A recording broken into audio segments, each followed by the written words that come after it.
Hello, and welcome once again to CorpusCast. As ever, I'm your host, Robbie Love.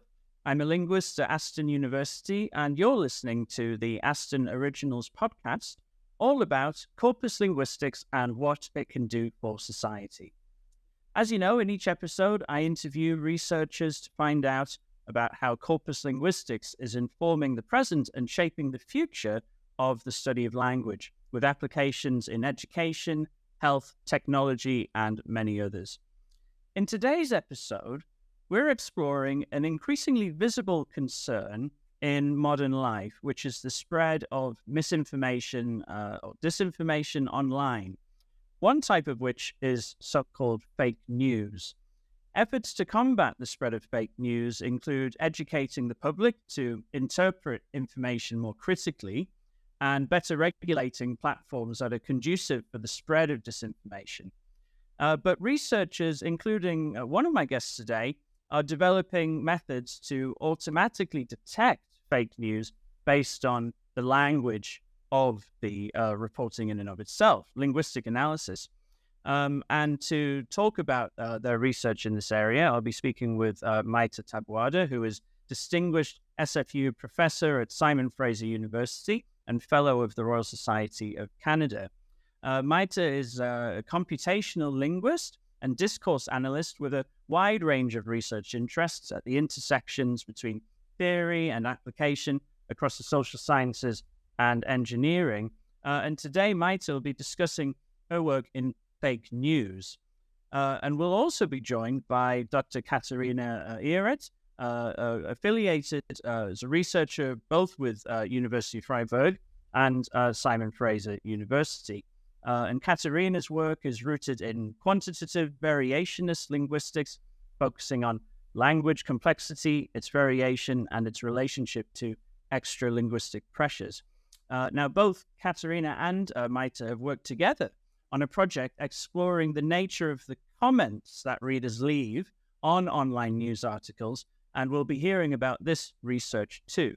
So to dive into the world of fake news and news discourse and online news comments, I'm very, very pleased to have with us both of our guests on the show today, Maite and Katharina. Welcome, both of you. It's a pleasure to have you here on CorpusCast. Thank you, Robbie, and kudos to you and to the whole Aston team for getting this series going and making it so successful. It's incredibly useful and entertaining and informative about corpus linguistics. Thank you. Oh well, thank you, and we couldn't do it without the generosity of our fantastic guests, now including both of you today. And welcome also, Katharina. It's great to have you here as well. Yes, thank you very much for organizing this. I'm so pleased to meet you.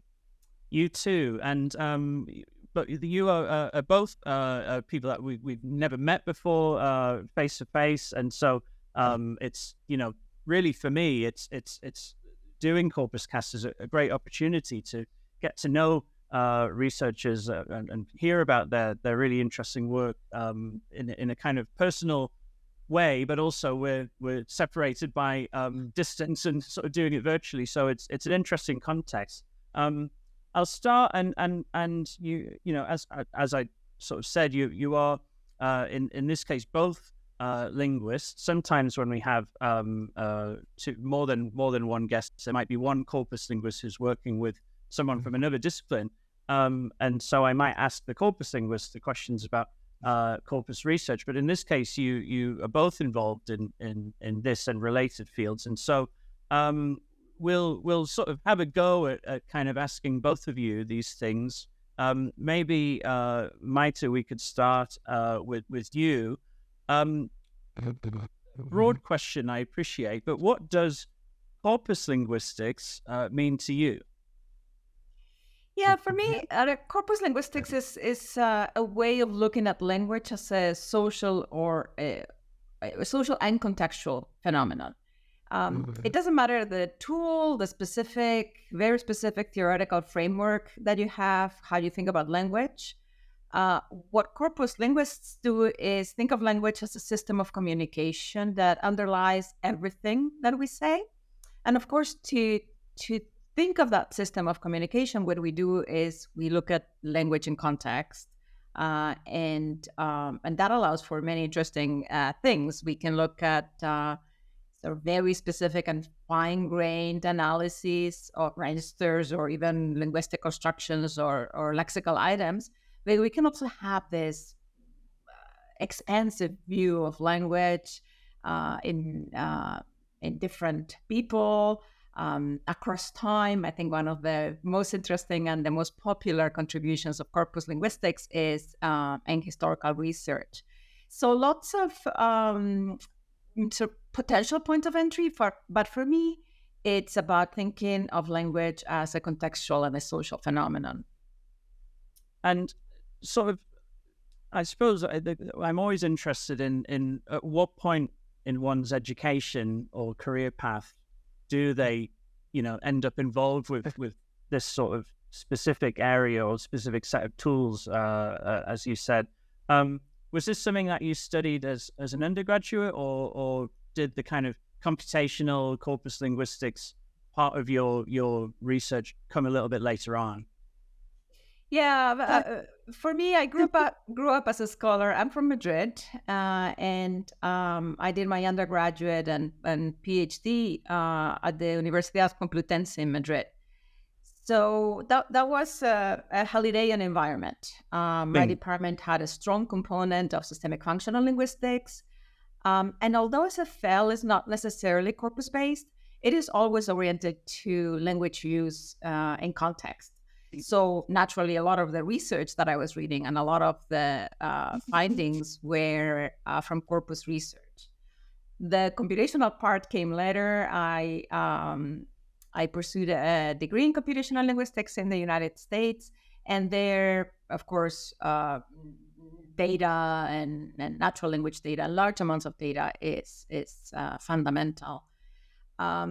And partly because I moved a lot, and I am in a more formal linguistics department, in a sort of traditional North American linguistics department, I'm quite eclectic in approach, but I've always carried that, if you will, that a Haldeian aspect, also influenced by a lot of the British corpus linguistics, people like Susan Hanston, Tony McHenry, going to Joe Sinclair. And I think what joins those traditions is Firth, ultimately.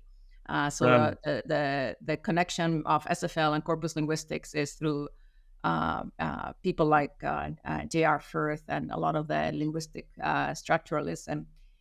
So that's all comes together for me. Yeah, and you're right that in corpus-based critical discourse analysis, particularly, you do see a lot of corpus linguists drawing upon SFL frameworks as part of their, coding, qualitative coding of their examples, for instance. So I can see that one might lead you towards the other quite naturally, actually, because of that fit.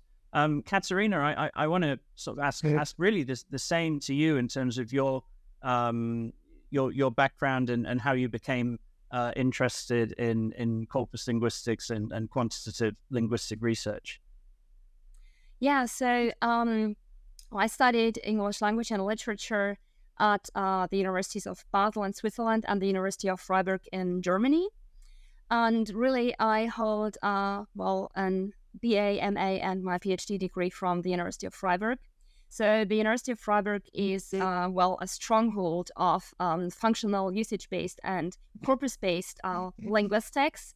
So really early on in my studies, I got in touch with corpus methodologies. But it was actually only during my master's studies when I started working with Benedict Smerciani at the Freiburg Institute for Advanced Studies. This is an interdisciplinary research institute of the University of Freiburg. And that's when I got really interested in corpus linguistics and in linguistics in general. And that's also when I decided to stay in academia, really. So Benedict actually supervised all my theses, and I learned a lot about corpus-based research, quantitative and statistical methods from him. And it was actually also because of him that I first got interested in one of my major research interests, which is language complexity. And that's also, the topic that I'm currently working on in a, sociolinguistic typological perspective. And we will get on to discussing how the two of you have worked together more recently. But first, I want to, focus on this, the main issue here to begin with, which is fake news. And Maite, this is one of seemingly a million different research interests of yours. When you read through your web pages, it's incredible just how many different sorts of things that you've worked on throughout your career, and I can't possibly kind of represent everything that you do, but certainly fake news has been a relatively recent interest of yours.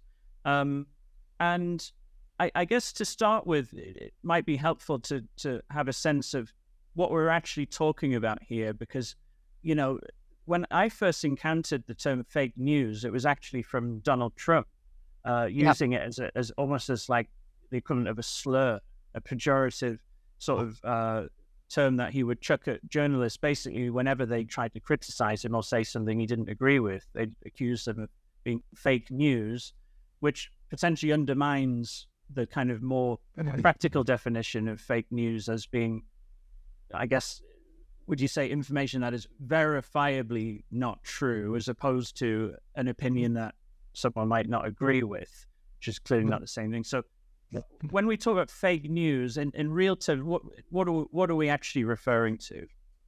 Yeah, you're right that it's often used as a barb, and it's interesting how it's become part of our everyday lexicon. And if you say to me, "You were late," I could say, for this recorded, I could say, "No, that's fake news." Before I could have said he's lying or something else. So, but I'll give you a bit more context also of how this all comes together, at least in my mind. Our lab, the discourse processing lab, we've been working for quite a few years now on news in general, and that includes a lot of different things. We've done research on gender representation in the news, how many times men and women are quoted, for instance. And we're also interested in the use of evaluative language in news, which ties to a lot of my research interests in subjectivity, evaluation, sentiment analysis. And that led to some of the project that Katharina and I did together in looking at complexity and subjectivity in news stories, and also on the comments posted in response to news stories, which are very subjective. And that has started another strand of research on toxic and abusive language. But in the context of fake news, what we realized is that there are news stories that are intentionally fake, as you say. It's not just an accusation or something you don't like. So what we're talking about technically is called misinformation and disinformation. Disinformation could be just, something that is not quite true, but, you don't know about the intention of the person who said it or who wrote it. And misinformation is false information with the intention to deceive. So it's a very sort of well-defined problem when somebody has written an article with the intention to deceive. And that's how we define it. And the hypothesis there is that we can find in the language, in the style of that language, clues that will tell us that is false, that is not fact-based. Okay, so it's the intention behind that is crucial in sort of these distinctions that we're drawing between these kinds of false news. Was funnily enough, was sort of the British media were trying to kind of make that a thing. I think at the same time that Trump started saying fake news, but it didn't catch on. The sort of British false news and sort of it didn't really last very long. But yes, it's I suppose that the hypothesis that you mentioned that leads me to my next question, which is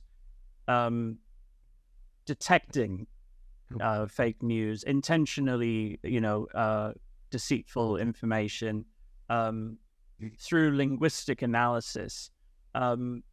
This is something that you tell me more about. Kind of it's the assumption that going into this is like, yes, there are demonstrable and reliable kind of patterns that will very reliably sort of show us, this is an intentionally deceptive text as opposed to something that's not. Yeah, so a whole range of patterns, and here we're drawing on authorship attribution, for instance. We're drawing on stylometrics, what kind of style is being used here, but also on the assumption that a lot of the people who do this are amateurs. So they are imitating the style of reporters.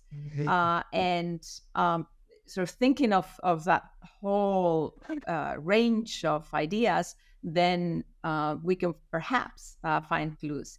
And this was a corpus-based study, so we started with just data and looking at the data and news stories that somebody else, not us, because we're not experts on what's fact or not.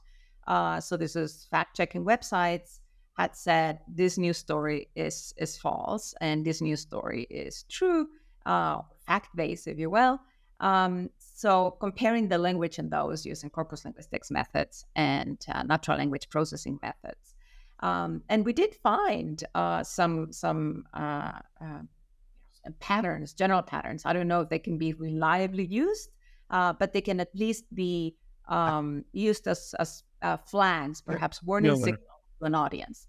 So we find that fake news tends to use more negative language, a lot of intensification, rhetorical questions that have no answer, or where the answer is presupposed of the reader. A lot of the language of othering, things like these people, they, right? So that us versus them distinction. And the other interesting thing is that there is a mix of formal and informal language, perhaps because it's amateurs, because it's not reporters we know, and there's lots of corpus linguistics research that has shown that current news language in English is very informal. It tends more to a conversational style, and this has been a historical process where we go towards more informal. Contractions are very frequently used in news stories and in mainstream media. And we found that sometimes the people who write fake news stories don't use contractions. Because I'm supposed to be formal. Yes. So there's some clues that, like I said, they can be used as flags. So in terms of the practicalities of the data that you're using in this sort of research, identifying it, gathering it, and also to get a sense of what we're talking about here, the reality of it. When you said that these are amateurs, that we're not talking about mainstream media, right? Where I guess we can talk about bias, and we can talk about heavily, in some cases, bias reporting, which is distinguished from something that's you might have something that's strongly evaluated but still true, as opposed to something that's patently just completely made up lie. There's been a lot of discussion in the press, funny enough, about the threat of fake news for democracy, and there's all sorts of accusations have been flung around in recent years about fake news influencing national election results and things like that. Where does it come from? And maybe the point is we don't know, and that's part of the problem. But like we're talking about, I'm almost imagining just somebody sat on their laptop somewhere, just typing something. But or is it more of a kind of structured kind of, or like underground network? What are we actually kind of dealing with here? If it's just a bunch of individual people, maybe they are enough to cause chaos, right? But it's the way that it's discussed, at least, and this is purely my own, curiosity about it.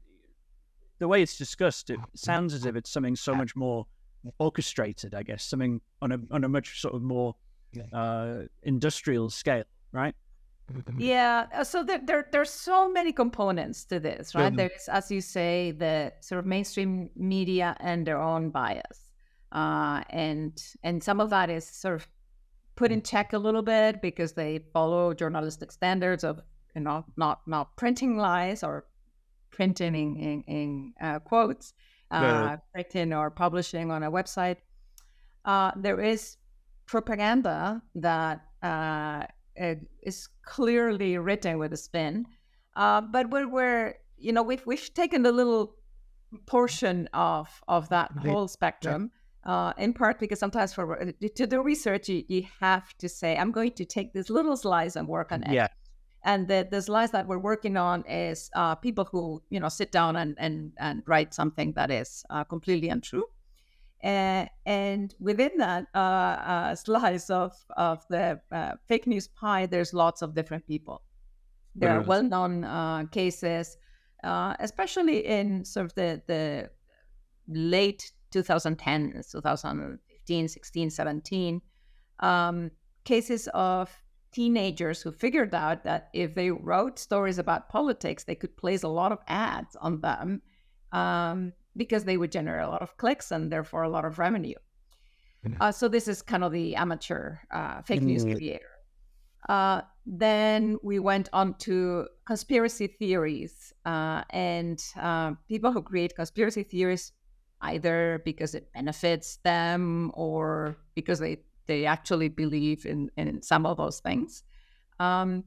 So it's just really hard as a linguist to get at the source of the fake news problem. It is, it's got many facets. The reason we are talking about it so much is not because there is a lot more individual fake news stories. It's because they circulate so easily. Creating false information is not a new phenomenon. What's new is how easy it is to distribute it in social media channels. And there are lots of studies that a handful of rumors can reach millions of people very easily. So that's why it's sort of a more difficult problem to solve, and that's why a lot of the efforts are at detecting at the source. So the time that first story is published or that first tweet that contains a headline is published, stopping it there before it reaches millions of people. So what would you say is the kind of current kind of state of the art in that endeavor of, trying to automatically detect it at source, as you said? What's the kind of situation now in terms of how reliably it's possible to take an individual text and what do we come out with a score, like a likelihood of this is more or less, like is that kind of how it works? Yeah, a lot of the effort is saying this just got posted, it's likely fake, Right. And then this also depends on terms of service and regulations and regulatory frameworks under which whoever the hosting company operates. But you can also take different approaches. There's also, of course, the danger of censorship, of silencing somebody who's got an opinion, and opinions are absolutely valid. So some of the approaches include slowing down content that seems to be becoming viral very fast. And that's not necessarily censoring, but just slowing down until we got a chance to check it. The situation has changed dramatically in the last few months because there's a lot of fragmentation in social media now. For instance, a lot of this is often called safety and integrity teams in social media companies. So the team at Twitter that used to do this has been, I think, disintegrated. Everybody has left or has been laid off. And then there's a lot of movement in that space with Meta producing a new kind of Twitter kind of Threads. Threads, exactly. Interesting name. It's so many interesting metaphors there as well about how we thread ideas. Yeah. Linguistic metaphors, Yeah. but it's just a huge problem with many prongs, and that I think needs a lot of research and a lot of scholars to pay attention. Social science scholars, journalism, media studies. We're all working on little pieces of it. I think, and then you said the danger. I think the danger is the loss of trust in institutions and in sources of information. That is the real danger to democracy and public participation. That we just don't trust what we read anymore, or we don't trust what people tell us. We're going to, in a moment, move on to talk about how people respond to news articles, not necessarily fake news articles, but more broadly, the work we mentioned at the beginning with you and Katharina. But I do want to ask you, before we move on to that, as an academic, you're publishing research and you're sharing with the academic community and beyond, the findings of your work and the methods you're developing and tools and corpus data. We're about to talk about a corpus that you recently compiled and published on the opinion and news comments, that sort of data. How do you perceive a risk of almost inadvertently publishing like recipe book of here's how to write really good fake tweets that are fake news articles that are really hard to detect, because here's conversely a list of all of the things that make it obvious, right? How do you sort of tread the line between sharing your research, which is obviously something we're all compelled to do as part of this kind of work, and not sharing so much that you make the task harder by the wrong people learning from you about how to do it better, Yeah, it's a serious concern. Also we try to identify abuse and toxicity online. So the concern is that people will just figure out ways of getting around our automatic detectors. Basically, this is an arms race. We find indicators, and then sort of the baddies figure that out, and then they find ways of getting around it. So it is a concern, but ultimately, I believe in open science, and I believe in publishing research results.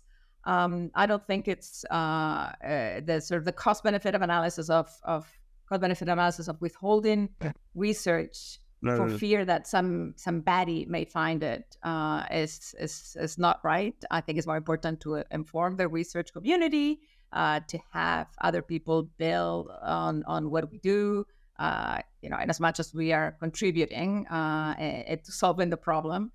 Sometimes I think the chances that somebody who's creating fake news will read our papers are very small. So I think it's better to further research and to keep talking to each other about these problems. Yes, I mean, I'm grateful if any other academic reads my papers, let alone people outside of academia. Yeah. So yeah, I'm sure that's true. We're going to move on now, Katharina. I thank you for patiently waiting and observing the conversation thus far. I do want to bring you in now to move on to the work that you have both been doing together, looking at the comments on online news articles. I suppose that the first question I have is really about how did this collaboration come about in the first place? Yeah, thank you. So this was after my PhD that I and Maite wanted to work on subjectivity, which is one of her areas of expertise, and on language complexity, which already was one of my major research interests.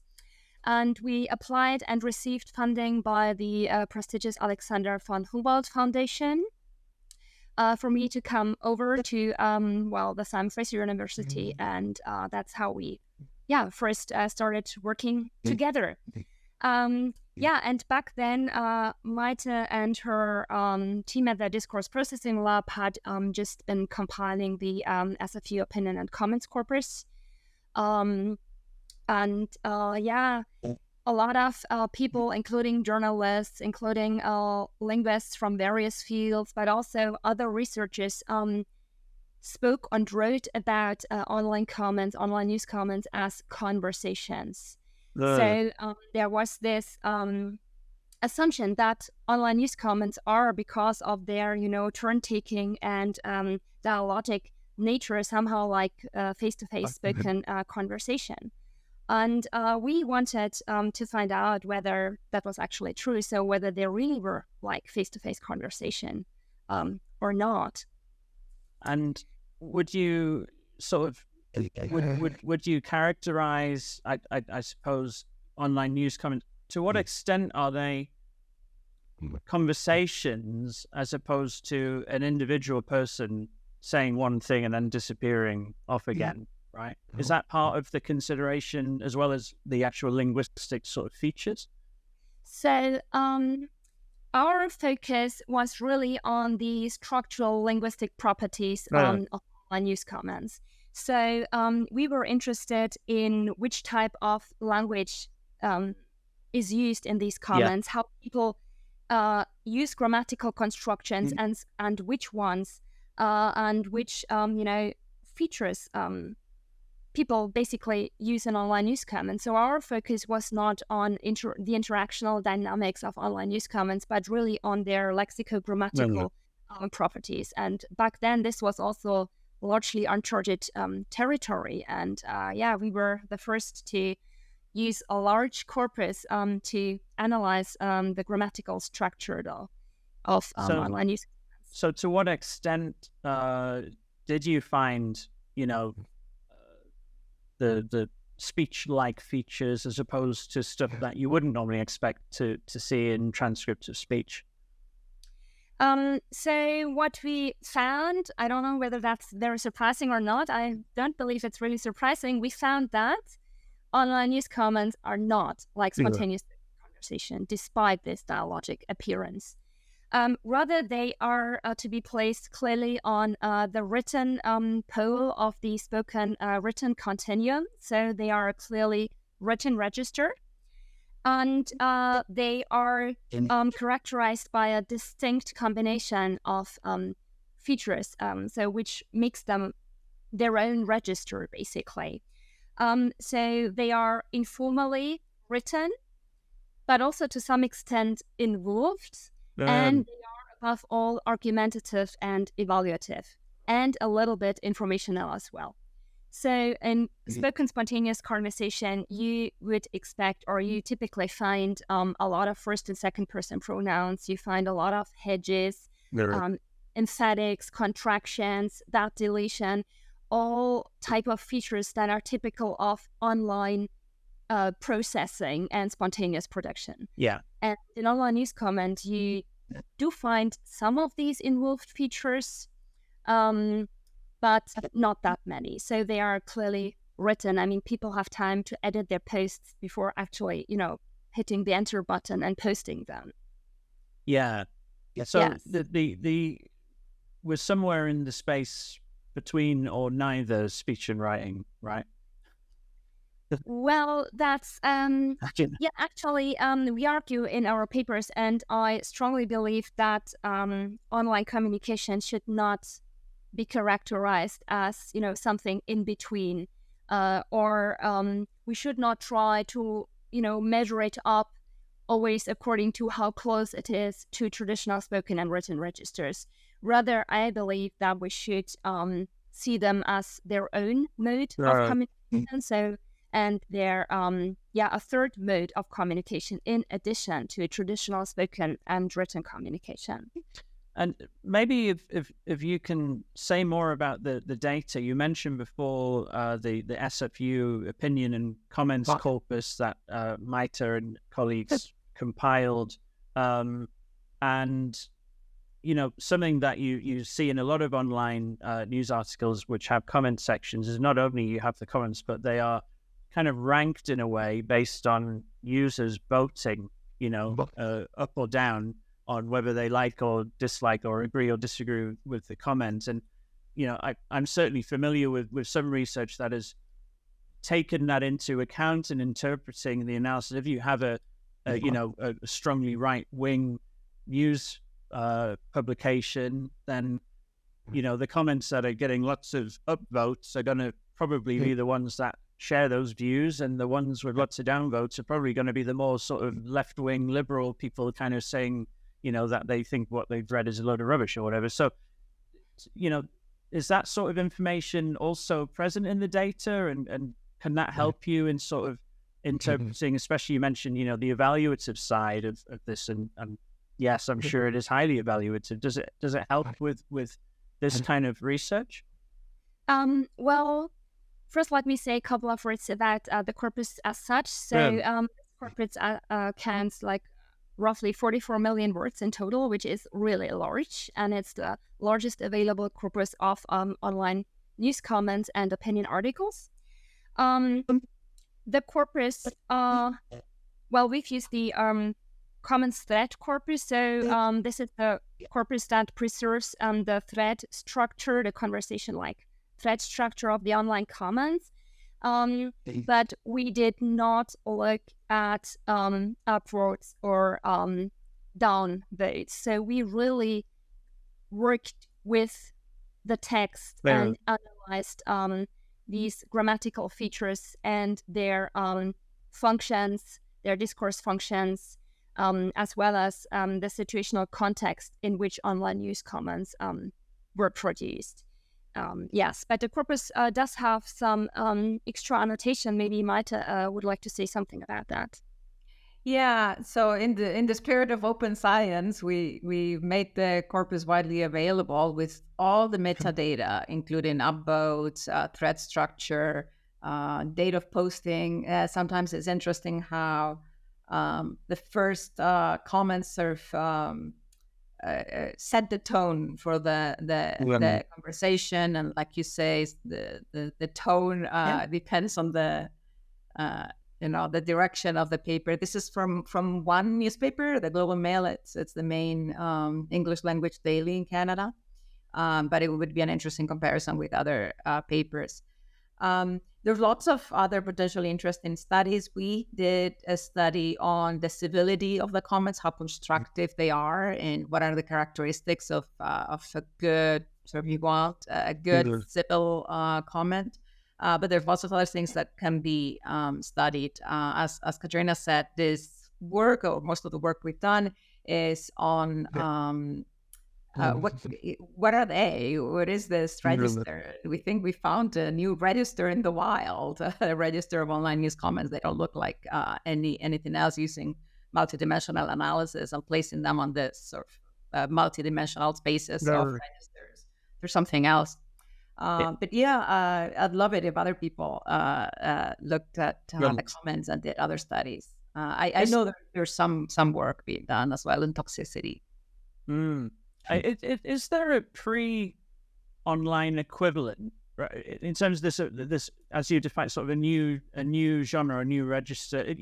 What is the closest equivalent to online news comments before news was shared online? I mean, are we talking sort of letters to the editor kind of interactions? Whereas there isn't really an equivalent other than maybe people arguing in the pub about what's happening in the news or something. Is there anything sort of, or is this really kind of a relatively new thing that has facilitated a kind of discourse that simply didn't exist before? Yeah, so yes and no. So letters to the editor are probably the closest that traditional communication comes to online news comments. But online news comments, really, I mean, we've compared them to a whole range of traditional spoken and written registers, as well as to online written registers. And what we have found, interestingly, is that compared to traditional written registers, they come closest to argumentative essays. So they share these argumentative features with argumentative essays, such as linking adverbs, however, ways of making an argument. I suggest that, things like this.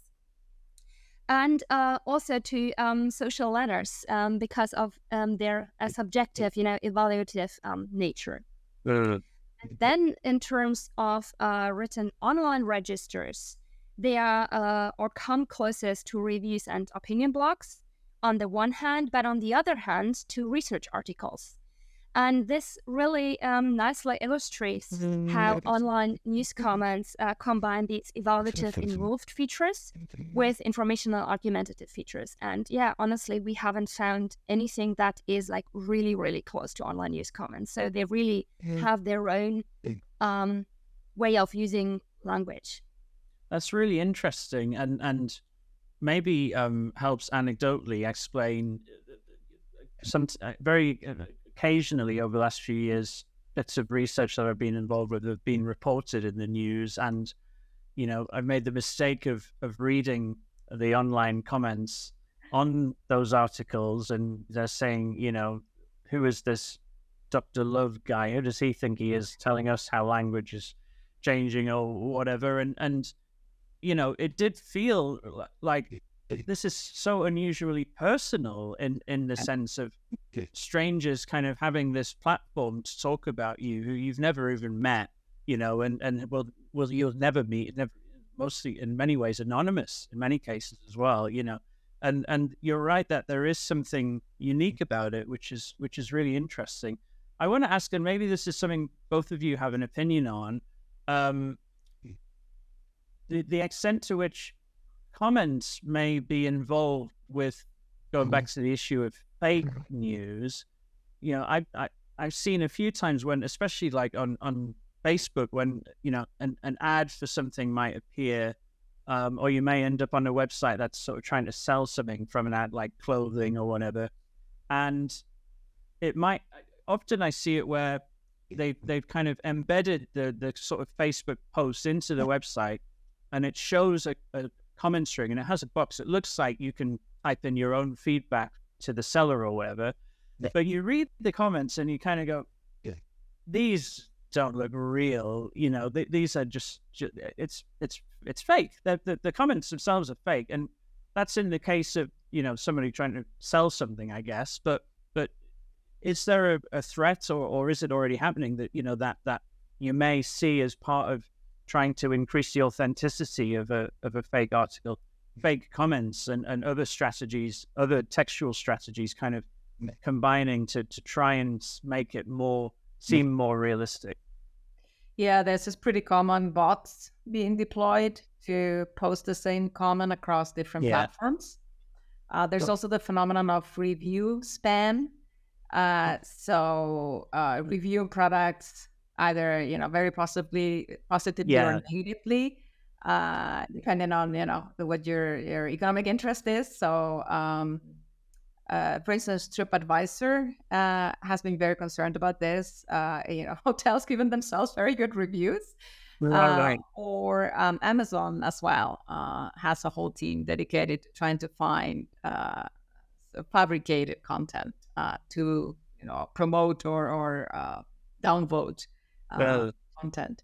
Yeah, it's technically called the enshittification of the internet. And there's a book by Cory Doctorow that uses that term. There's just a lot of content that is just completely useless at best and harmful at worst. There's a lot of that online. Yeah.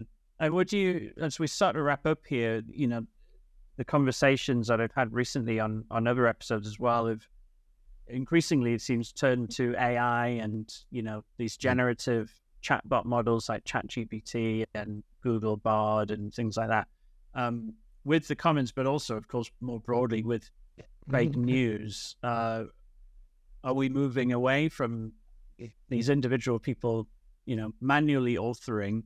Maybe they never were doing it fully manually in the first place, to sort of using almost ironically the same technology or the same type of technology that's being used to detect it to generate it in the first place. Is that part of this kind of arms race that you mentioned earlier?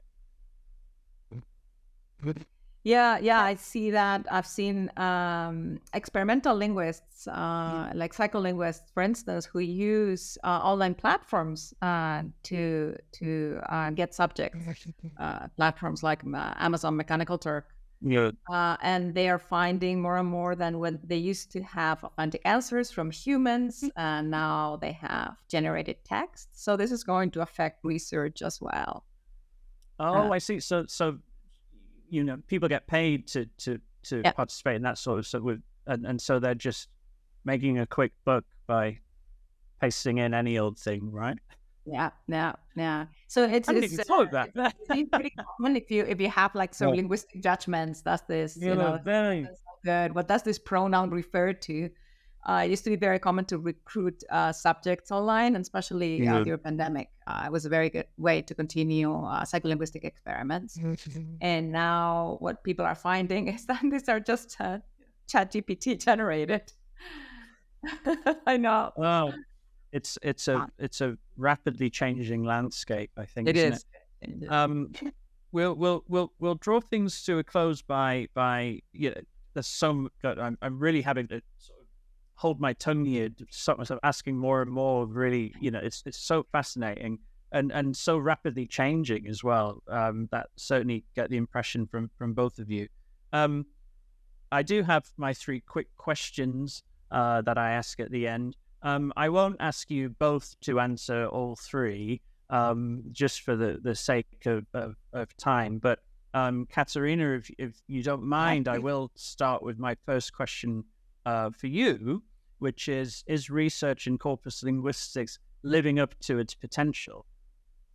Well, yes, I think the method definitely is. But naturally, corpus linguistics also has its limitations, such as it cannot provide any negative evidence. And regarding the availability of corpora, which is for me the prerequisite for doing corpus linguistics, my answer is mixed. So there are plenty of corpora for English, but for smaller languages, data is still rare. And also corpora with sociolinguistic information is sadly rarely available publicly. Yeah, I couldn't agree more.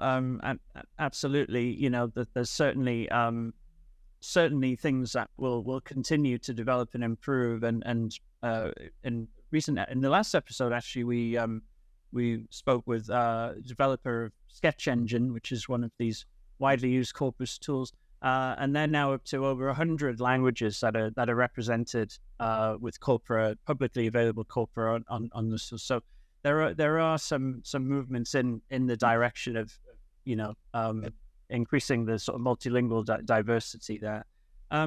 Maite, if you are happy to take my second question, this might be a quick answer actually as well. What is your number one piece of advice for students who are new to corpus linguistics? For you, I'll extend it to computational linguistics too. Well, you make the answer very easy. I would say learn some programming, whatever it is. Katharina works with R. I mostly use Python. It doesn't matter, but the idea is be able to understand it enough to use widely available tools. But I also do the caveat of learn about language too. So there's the danger of just staying at the tool level, what the tool is able to give you, without having a broader view of what language is and how people use it. Thank you. Yes, that's come up a few times now. Learn to code from day one, essentially. Something I wish I'd taken advice on that about 10 to 15 years ago. Would have made things a lot easier now. Finally, and I will turn back to Katharina and Maite. You feel free to chip in if you also have an opinion on this too. What will corpus research look like in 50 years from now? Okay.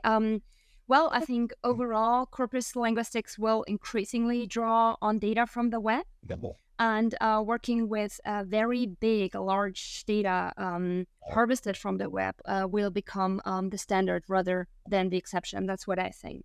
Also, I think that as we are working increasingly with language from the web, the data will become more multimodal. So on top of text, it will include video and images as well.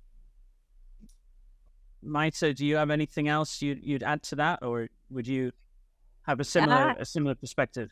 Yeah, lots of potential directions. I think one positive thing of the advent of generative AI is that it has made corpus linguistics very popular. People are learning about it. You cannot go to an AI or NLP conference these days without hearing Firth quoted at least once. The "you shall know" word by the company it keeps. Yes. So I look forward to seeing how all these fields cross-pollinate. Indeed, yes, and on that note, we will draw things to a close, and I'm, as I said, really stopping myself from asking more to both of you because this is so fascinating. But thanks both of you for coming on. It's been really great to be able to have a chat with you, and of course thanks to you, listeners and viewers, however you're consuming CorpusCast, for tuning into this episode. In the next episode, I'll be speaking to a colleague of Maite's who now works at the University of Birmingham, Professor Jack Reed, about computational sociolinguistics. In the meantime, do let us know your thoughts about CorpusCast using the hashtag CorpusCast, and make sure to check out the Aston Corpus Linguistics Research Group on Twitter at Aston Corpus, and you can find me at Lovermob. CorpusCast is an Aston Originals podcast hosted by me, Robbie Love, and produced by Sam Cook. And with all of that said, thank you again to Maite and Katharina for coming on. It's been great to speak with you both. Thank you very much. Thank you, Robbie. Thank you for the opportunity. Yes, thank you very much.